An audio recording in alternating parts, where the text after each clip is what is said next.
Turning to Russia's war on Ukraine, now Ukrainian troops have withdrawn from the key eastern town of Avdiivka. They're blaming weapons shortages and the risk of losing vital military units as the Russians encircle the town. It's Moscow's biggest victory in months. CBC's Dominic Valaitis has more. Avdiivka has been a battlefield city really since 2014, and certainly within the last few months it became one of the most contested battle sites on the entire Eastern Front. Ukraine insists its withdrawal from the city provides no strategic advantage for Russia, but it most likely paves the way for Moscow's biggest victory since it captured the nearby town of Bakhmut last year. And analysts say the city is the key to Russia's aim of securing full control of the Donetsk and Luhansk regions. Now, the Ukrainian commander who ordered his troops to withdraw from Avdiivka said he acted because they were at risk of being encircled by Russian forces. And as such, he ordered them to move to safer, more favorable positions.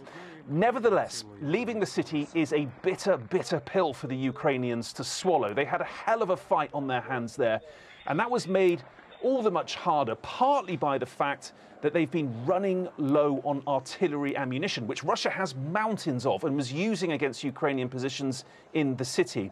Ukraine desperately needs more weapons and more ammunition in particular. It's dependent on supplies from the West to keep fighting Russia, which has a much, much bigger military force, and it has to be said, an economy which is now really geared up for war. And that was certainly the message President Zelensky delivered at the Munich Security Conference this morning, calling on allies to plug what he described as an artificial arms shortage.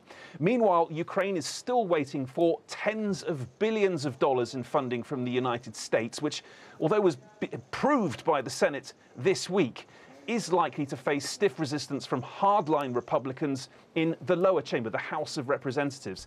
That is generating some anxiety in the West. Only this week we heard from NATO Secretary General Jens Stoltenberg, who warned the US failure to approve that funding was already having an impact on the battlefield, as illustrated perhaps today by the news Ukrainian forces have been forced to pull out of Avdiivka after months of brutal fighting there. Dominic Valaitis, CBC News, London.